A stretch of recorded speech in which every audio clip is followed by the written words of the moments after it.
দারুণ একটা প্রশ্ন করেছে যে এই পৃথিবীটা যদি কোনো কিছুর উপরে দাঁড়াই না থাকে, যদি শূন্যের উপরে থাকে, তাহলে নিশ্চয় কোনো শক্তি ওকে ধরে রাখেছে। এই শক্তিটার নাম কি?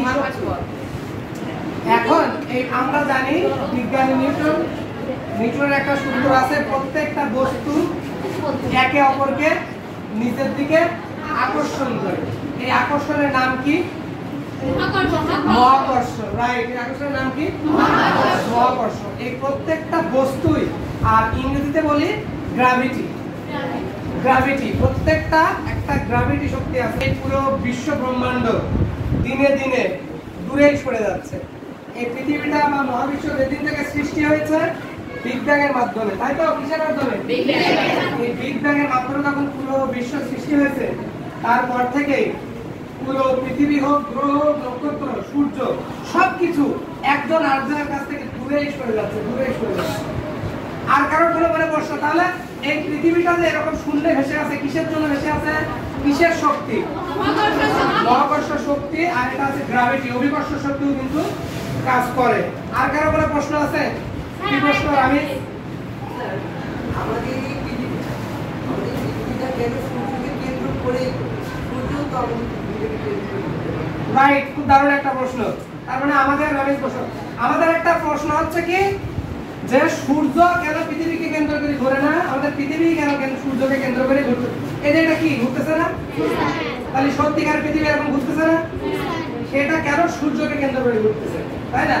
আইনস্টাইন এর দারুণ একটা ব্যাখ্যা দিয়েছে। বিজ্ঞানী আইনস্টাইন, নাম শোনা গেছে? পৃথিবীর শ্রেষ্ঠ একজন বিজ্ঞানী আইনস্টাইন, আলবার্ট আইনস্টাইন দারুণ একটা ব্যাখ্যা দিয়েছে যে পৃথিবীটা আমাদের হচ্ছে যাকে কেন্দ্র করে ঘুরতেছে এটা হচ্ছে সূর্য, আর সূর্যকে কেন্দ্র করে শুধু পৃথিবী না, আরো যতগুলা গ্রহ ঘুরতেছে তাদেরকে আমরা কি বলতেছি? সৌরজগৎ। সবটুক মিলে কি সৌরজগৎ। সূর্যের আরেক নাম কি? সৌর। তাহলে সূর্যকে কেন্দ্র করে যে জগৎগুলো ঘুরতেছে তাকে কি জগৎ বলি আমরা? সৌরজগৎ। সৌরজগৎ। কিন্তু দেখা যাচ্ছে প্রত্যেকটা গ্রহের আলাদা আলাদা শক্তি আছে। তাহলে সূর্য হচ্ছে পৃথিবীর চাইতে কত গুণ বড়? 13 লক্ষ গুণ বড়। তাহলে 13 লক্ষ গুণ যদি সূর্য বড় হয় পৃথিবীর চাইতে, তাহলে পৃথিবীর চেয়ে সূর্যের অভ্যন্তরীণ শক্তিটা কি বেশি না কম? তাহলে সূর্যের হচ্ছে শক্তি বেশি, তাহলে বেশি শক্তি কম শক্তিকে আটকে রাখবে। সূর্যের শক্তি বেশি, 13 লক্ষ গুণ বড়, পৃথিবী 13 লক্ষ গুণ কি ছোট, যার কারণে পৃথিবী হচ্ছে সূর্যকে কেন্দ্র করে ঘুরতেছে। আরো মজার তথ্য হচ্ছে পৃথিবী ঘুরতেছে কাকে কেন্দ্র করে?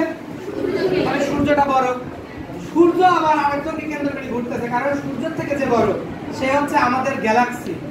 আমাদের গ্যালাক্সির নাম কি? Right, Milky Way. এই মিল্কি ওয়ে আবার হচ্ছে সূর্যের থেকে অনেক বড়। তাহলে সূর্য তার কাছে ছোট হয়ে গেল, তখন সূর্য আবার কিন্তু মিল্কি ওয়ে গ্যালাক্সিকে ঘুরে চারপাশে ঘুরতেছে। এইভাবে মিল্কি ওয়ে গ্যালাক্সি সেও আরেকজনের চারপাশে ঘুরতেছে। বিশ্বের প্রত্যেকটা, এই মহাবিশ্বের প্রত্যেকটা, সেটা ছোট হোক বড় হোক, কেউ না কেউ কারোর চারপাশে